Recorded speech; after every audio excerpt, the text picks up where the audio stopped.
Hello friends, गरीब लोगों के गरीब रहने का एक कारण ये है कि वे खुद के साथ गरीबों जैसा व्यवहार करते हैं।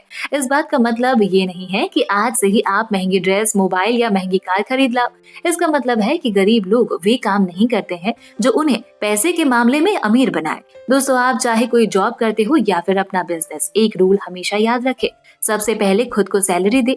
ये एक ऐसा रूल है जो फ्यूचर में आपको फाइनेंशियली फ्रीडम दिलाएगा। अमीर बनने के लिए इंसान को जो करना चाहिए वे ज्यादा मुश्किल नहीं होता है। सच तो ये है कि अमीर बनना आसान है।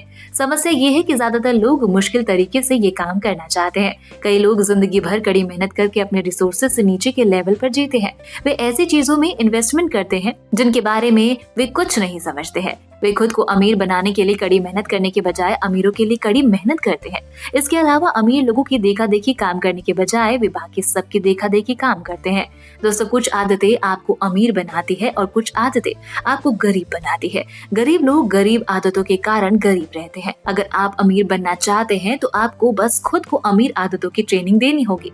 अगर आप अमीर बनने के बारे में सीरियस हैं तो आपको कुछ काम बार बार करना चाहिए, आज से ही, हमेशा के लिए, यहाँ तक कि जिंदगी भर के लिए। समस्या ये है कि सिर्फ कुछ ही लोग ये काम करते हैं और बार बार करते हैं। जैसे कि हमने पिछले वीडियो में बात की थी, 10 लाख रुपए उधार लेना 10 लाख रुपए की सेविंग करने से ज्यादा आसान है। इसमें बस एक पेज है। 10 लाख रुपए उधार देने से पहले आपका बैंकर ये जानना चाहेगा कि पैसे के मामले में आप कितने रिलायबल है। इतना सारा पैसा आपको उधार देते टाइम आपका बैंकर कंफर्टेबल तब महसूस करेगा जब आपके पास फाइनेंशियली स्टेटमेंट के रूप में साफ सुथरा प्रोफेशनल फाइनेंशियल रिकॉर्ड होगा।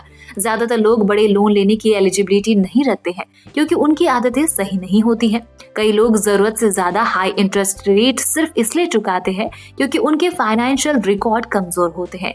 दोस्तों, भले ही आप किसी बिजनेस के मालिक ना हो, लेकिन आपकी पर्सनल लाइफ भी एक बिजनेस ही है और हर सच्चे बिजनेस में एक बुक कीपर या अकाउंटेंट होता है। इसलिए आप भी एक बुक कीपर या अकाउंटेंट रख ले और इसे जिंदगी भर के लिए रखे। अपने इनकम, खर्च, एसेट्स और लायबिलिटी का सही ब्यौरा रखने के लिए अकाउंटेंट रखकर आप प्रोफेशनल रिकॉर्ड्स रखने लगते हैं। आप अपने अकाउंटेंट के साथ हर महीने बैठकर सारे डेटा पर गौर करें।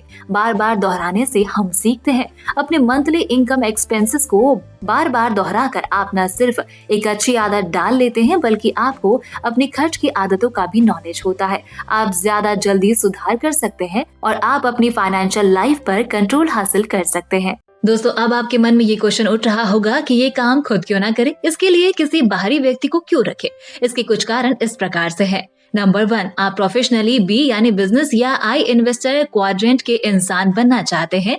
बी और आई क्वाड्रेंट के सभी प्रोफेशनल लोगों के पास अकाउंटेंट होते हैं, इसलिए आप अभी से अपनी फाइनेंशियल लाइफ को बिजनेस मान ले। नंबर 2, आपको एक निष्पक्ष बाहरी इंसान चाहिए जो आपके पैसे और खर्च की आदतों को निष्पक्षता के साथ देख सके। जैसे आप जानते हैं, पैसा इमोशनल सब्जेक्ट हो सकता है, खासतौर पर अगर ये आपका हो। जो व्यक्ति आपके पैसे से इमोशनली नहीं जुड़ा है वे सिचुएशन को सिस्टमैटिक कर सकता है और आपसे क्लियर और लॉजिकल ढंग से बातचीत कर सकता है। नंबर 3, गरीब और मिडिल क्लास अपनी फाइनेंशियल सिचुएशन की ओर देखना भी नहीं चाहते हैं। वे अपनी फाइनेंशियल मुश्किलों को छिपा कर रखते हैं। वे इन्हें खुद से, परिवार से और बाकी सबसे छिपा कर रखते हैं। हम जानते हैं कि हमारा परिवार फाइनेंशियली मुश्किलों में है, लेकिन हम इस बारे में बातचीत नहीं करते हैं और अपनी फाइनेंशियल समस्या को छिपा के रखते हैं। दोस्तों, छिपाने से प्रॉब्लम तो सॉल्व होगी नहीं, इसलिए हमारा अकाउंटेंट हमेशा हमें बताता रहेगा कि पैसे कहाँ से बच सकते हैं और पैसे को बढ़ाने के लिए क्या करना होगा। नंबर 4, प्रोफेशनल अकाउंटेंट रखने से आप अपनी पैसों से जुड़ी मुश्किलों को खुले में ला सकते हैं। अपने फाइनेंशियल स्टेटमेंट पर प्रोफेशनल अकाउंटेंट के साथ खुलकर बात करके आप पैसे के सब्जेक्ट और अपनी लाइफ के बिजनेस को खुले में ले आते हैं। अगर ये खुले में आ जाता है और आप अपनी फाइनेंशियल सिचुएशन पर किसी प्रोफेशनल के साथ बातचीत करते हैं तो आप वे चेंज करने में ज्यादा कैपेबल हो जाते हैं जो आपको करनी चाहिए, इससे पहले कि फाइनेंशियल प्रॉब्लम जहरीली बन जाए। दोस्तों, अमीर कैसे बने, इस बारे में बहुत सी बुक्स लिखी जा चुकी है। उनमें से कईयों के साथ प्रॉब्लम ये है कि आपको ऐसे काम करने की एडवाइस देते हैं जिन्हें करना ज्यादातर लोगों को अक्सर मुश्किल लगता है। इसलिए आपको ऑथर J.L. कॉलिंस की book the simple path to wealth जरूर पढ़ना चाहिए। इस बुक में कई आसान कामों को बताया गया है जिन्हें लगभग हर इंसान कर सकता है। इस बुक को पढ़ने के बाद आप जान पाएंगे कि आप में बेहद अमीर बनने की एबिलिटी है। बशर्ते आप बनना चाहते हो। ये बुक मेरी भी ऑल टाइम फेवरेट है, लेकिन ये बुक इंग्लिश में ही अवेलेबल है। अगर आपको ये बुक हिंदी में चाहिए तो आप इसे कुकू एफएम पर ऑडियो फॉर्मेट में सुन सकते हैं।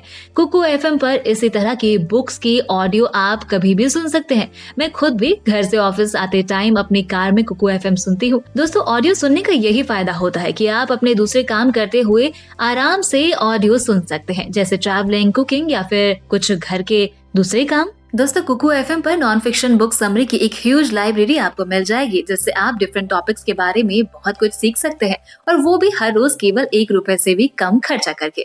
कुकू एफएम आपके लिए रिपब्लिक डे ऑफर लेकर आया है।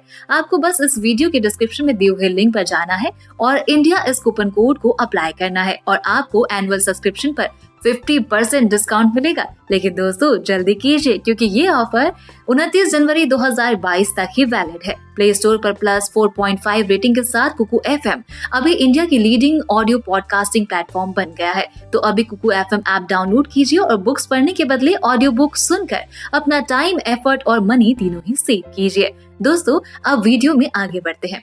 नंबर 5, अगर आप 50,000 से कम कमाते हैं और ई क्वाड्रेंट में यानी एम्प्लॉय है, तो प्रोफेशनल अकाउंटेंट की फीस 5,000 या 7,000 रुपए महीने से ज्यादा नहीं होनी चाहिए। शायद आपको ये फालतू का खर्च लगे।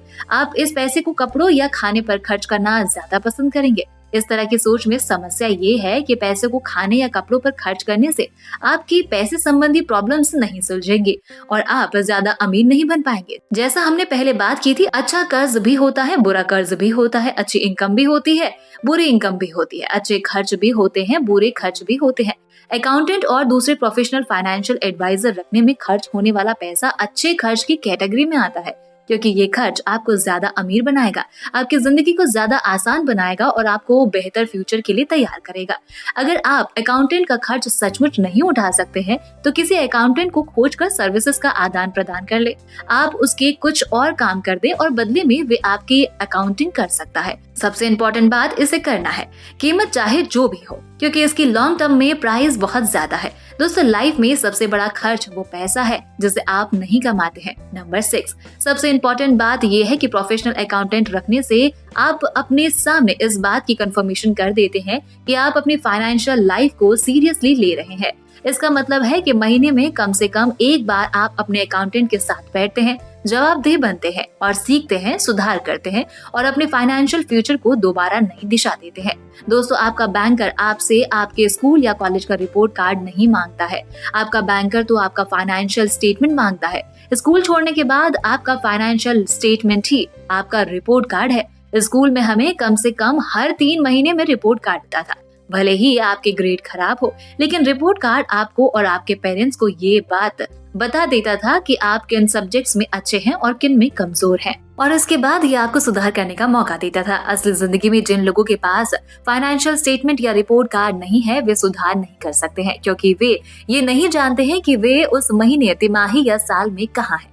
अपने फाइनेंशियल स्टेटमेंट को अपना रिपोर्ट कार्ड माने और फिर डटकर मेहनत करें, ताकि आपके फाइनेंशियल रिपोर्ट कार्ड की वैल्यू लाखों या शायद करोड़ों में आगे जाए।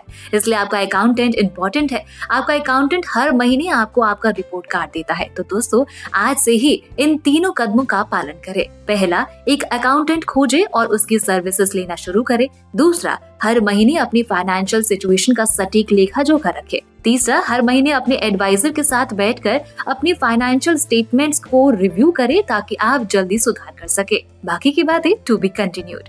ये बातें मैंने आपको retire young retire rich book से बताई है। आप ये बुक डिस्क्रिप्शन में जाकर खरीद सकते हो, और अगर आप इसी बुक पर अगला पार्ट देखना चाहते हो तो मुझे कमेंट करके जरूर बताएं।